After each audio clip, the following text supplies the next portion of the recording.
Good morning, tropa. Ay, umuulan na naman.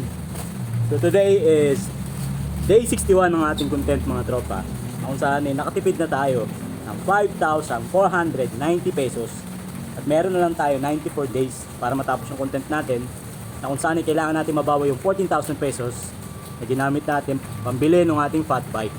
So ngayong araw, tropa, umuulan na naman. Kaya ibig sabihin, wala na naman tayong video na nagbabike pauwi ng bahay. Kanina pumasok ako, umuulan. Tapos ngayon, uwi tayo, umuulan pa rin. Ginagawa ko si tropa, papasok ako dito nakabike para komportable ako sa pagpedal. Tapos may pantalon na ako niiwan dito. Yun yung susuotin ko pagdating dito. Hubarin natin yung medyas natin ngayon. Kasi sigurado mababasa. Yung balsada kasi may mga tubig. Baho. Tapos suot natin yung binili ni Mrs. na gomang sapatos para rain or shine, no problem. Suotin ko na yung kapote. Pag nakabike ka, rain or shine, no problem. Kahit baha pa yan, wala problema. Alam nyo ba, mga tropa, pumapasok ako ng trabaho, wala akong dalang pera. Maniwala kayo sa hindi. Swerte kasi yung company na to, libre yung pagkain namin. So meron kami meal cheat kung tawagin sa loob ng isang buwan. So may meal cheat kami na pagkakasyahin namin sa loob ng isang buwan. Not unless na maubos mo yun sa loob ng isang buwan, doon ka na lang magka-cash out.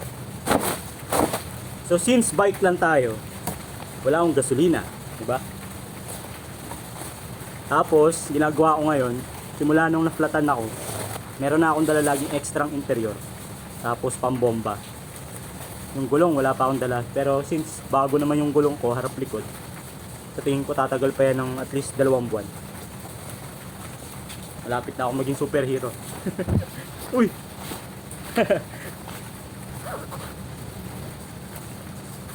Siyempre, huwag nyo kakalimutan yung helmet. So paano? Hanggang bukas ulit. Wish nyo lang na sana wag umulan bukas para may video tayo. Once again, day 61 ng ating content na kung saan kailangan natin mabawi yung 14,000 pesos na ginamit natin pambili ng fat bike. So as of today, mga tropa, nakatipid tayo ng 5,490 pesos at meron na lang tayong 94 days para matapos tong content natin. Meron na agad ako nasa isip na susunod na content, pero tagal pa yun, no? Hanggang December pa yata tayo or hanggang sa susunod na taon pa. Pero sana wag naman umabot next year, no? So paano, mga tropa? Alis na tayo. Ride safe sa lahat. Good Staunton. Peace. Bye bye. You know, tatay na tatay talaga eh.